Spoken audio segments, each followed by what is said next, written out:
So today we're going to be doing some indirect variation, and we are going to be looking right here at this packaging company. Here is our goal. Learning targets right here.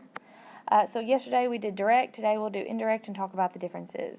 Right now I need you to read right here about the packaging company. Okay, so if you look at your two packages, and you do have a math tip over here if you need it about the volume. Volume equals length times width times height.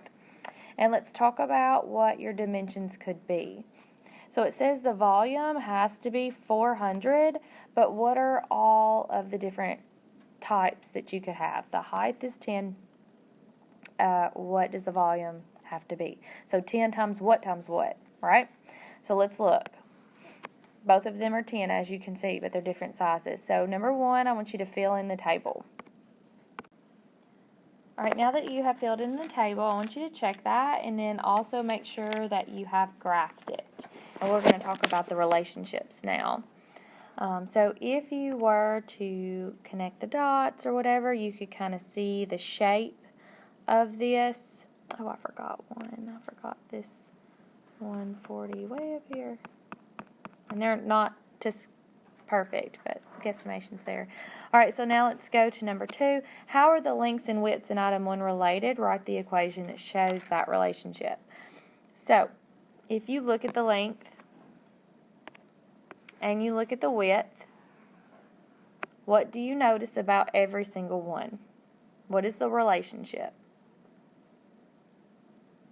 Okay, what you should have noticed is that every relationship, the 1 times 40 equals 40. And if you multiply every single one of those, you will always get a result of 40. So how could you write that in an equation? You would write the x times the y will give you the 40. Okay, so now in number 3, use the equation you wrote in item 2 to write a function to represent that data. Okay, to write a function, remember you can do the function of, or it could just be y equals, it doesn't matter. So how could we do that as a function? If f of x is your y, you would solve by isolating the y, and you would divide both sides by x. So what would this end up? The x's cancel right there.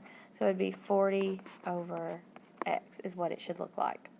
So there's your number 3. Number 4, describe any patterns that you notice in the table representing your function. So what you should really notice is if y'all look, the width is always increasing, but the length will decrease. So basically they're doing the opposites of one another. So when the width is increasing, the length is decreasing. They're doing the opposite of one another. Okay, so now let's go over here in terms of the box dimensions. Okay, this is very important. Read that very carefully and start looking at number 5. Alright, so if you're looking at number 5, you should have refreshed your memory about the direct variation and what just happened in number 3 on the previous page. So if you're looking, we got y equals 40x. So what does that mean for indirect? That means y will equal k over x. Are there any limitations on the variables? Yes, of course there are. You do not need a 0. Okay? You're not supposed to have a 0 because it won't ever actually reach that 0 if you look back at your graph in number 1. C, write an equation for finding the constant of variation by solving for k. So we talked about this the other day. For direct variation, you are dividing y divided by x. So here, what you're going to be doing to find k is multiplying y times your x, and that will give you your constant of variation. Yes, you still have a constant of variation, but it's just found indirectly. Now, I want you to look at number 6, compare and contrast the equations of direct and indirect variation. So here's what I really want you to know. All right, so if you have a table Okay, we'll just call this direct variation. If you have a table, direct variation, you're going to get your answer by saying, like, this would be an 8, and I don't know, this could be a 2. That means your direct constant of variation would have to equal 4 because you are dividing y and x. Okay? Because you divide. But that's direct. So what happens? What's different with the indirect variation? We'll do the same thing. Let's see. Direct, indirect. You'll still have your x, you'll still have your y, but in this circumstance, you would have like 4 over here, 2 over here. So therefore, what would your constant of variation be? In this circumstance, it would be 8. Why? Because in indirect variation, you multiply your x and your y. So there's the difference between the two. They're both similar because they both use x and y. They both have a constant of variation, but they're found differently. In indirect, you're actually multiplying the x and y input outputs. In direct, you're actually dividing the y divided by the x to find your constant of variation. Okay, number 7, compare and contrast the graphs of direct and indirect variation. Okay, so I want you to actually pause and go back and look at your previous graph, look at the graph we did in number 1, and tell me what you notice. So here are your comparisons with direct variation. When the x increases, so will your y increase. When x decreases, so will your y decrease. But indirect, like hence the name, when like x increases, y decreases, and vice versa. So direct, they do directly the same thing. Indirect, they do the opposites.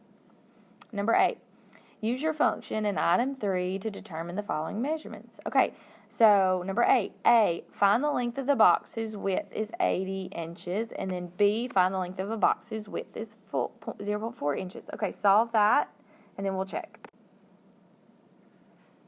Alright, so using the y equals k over x equation that we have derived from number 5a, find the length of a box whose width is 80 inches. So the width. So what I need you to understand is we are going to use 40 for the constant of variation because in number 1, everything multiplied to 40. So it will be y equals 40 over x. Now, what is my x going to be? That is that width I'm going to input into my function. So it should look like this. Y equals 40 over 80, and therefore y equals 0.5 for the length. Go to 8b. Same concept. Y over k divided by x, k being your constant of variation, which once again is still 40 because we're talking about the boxes, but divided by your input of 0.4 inches for the width, which will give me a length of y equals 100. All right, so check your work there, and let's go to the next one. So if you look, number 9, remember, okay, so super duper important, read number 9 and underline the word indirectly. That lets you know how the relationship of your table is going to go. If it says indirectly, I know that x and y need to be multiplied, so here's that. And then what are my x and y values? It's 10 and 20, so multiply that. And then you should get 200, which is your constant of variation. Use that to help you answer B. B says write the indirect variation equation that relates to that time. So what you're going to do is y equals the constant of variation over x. Now you can input anything and find your answer, right? All right, so let's look at C. How long will it take? Let's solve for those hours. Let's input. So it says 8 people. So what you're going to do is y equals constant of variation divided by the input of 8 people. And how long will it take me? So then you just solve that, and you should, well, do we solve it yet? Or yes, we do solve it. All right, so y equals 25 hours. And box your answer. All right, now I just need you to graph that, and then we'll go on to number 10. All right, so if you look, there should be your graph. If you have done it correctly, remember as x increases, y should decrease, and so that looks great. And remember, it'll be like an asymptote because it will never actually touch that 0, because you can always continuously plug in a value to get another value. All right, so let's go to number 10. I want you to read that and come up with the indirect variation equation. All right, if you were to look at this, what you should have noticed is they give you 25 boxes shipped. It's going to be $10. There's your X, there's your Y. They also give you another one. It says for 50 boxes, it will be 5. So there's another set of X and Y. So what I can do is I can just color code those. So the purple are your X and Y variables, and the black are your X and Y variables. So you have 2 inputs and 2 outputs stored there. So what you can do is, what do we do if it varies indirectly, which it will tell you that. So therefore it is x, y will equal your constant of variation, which it looks like it would be 25 times 10, times 10 equals your k. Therefore k is 250, which is what we're now going to use in B. How much would it cost? Wait, did I even write the equation? No. Let's write the equation correctly. So it would be y equals 250 over x. Now, take that equation and plug in for your input, which was 10 boxes. So if we were to input that, it would be y equals constant of variation divided by your input, which will tell me my output, which for how much money it's going to cost. So how much money will that cost me? Zeros cancel. Whoops. It will cost $25 to do 10 boxes. 11, is an indirect variation function a linear function? Well, we can really tell that by 2 things. One, the graph that we've done 2 different graphs, and as x increases, y decreases. So that literally tells you if it's going to be linear or not. So the answer is no, because it does create that curve and it's not a line. And it's because your, let me write this, y equals k over x is your equation. And it will not create a straight line. So now what I need you to do is go over here, do check your understanding, and then we'll check together. Alright, so if you look at number 12 and 13, 14, 12, it goes direct variation, B, indirect variation, C is neither. We were just discussing it really can't be both because one is linear and one's non-linear, so the both was a funny option. Alright, number 13, indirect variation is y equals k over x. I just wrote that there for my own benefit, and then I looked through every equation, and C and D were the only ones that would either solve to match it or do match it right now. 14, do you even know how to read this? Do you know which number would represent the constant of variation? And it would be 80. So now I need you to try 10-2 practice. You've got 2 more to do, and then we'll check together again. All right, check these final answers. 15, I just kind of randomly put the dots. Yours might be more specific, or you might have done it in your graphing calculator.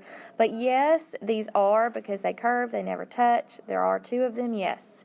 This is indirect variation. 16, no, that creates more of a straight line. And so no, because it's more linear. Let's see. So I wrote 15 and 16. No, that's 15A and that's 15B. Right here. Sorry. And then if you look at 16A and B, 16A is 9, and you can see Y right here. And then 16B is 160, and you can see Y right there. All right, so pause if you need to. Let me know if you have any questions.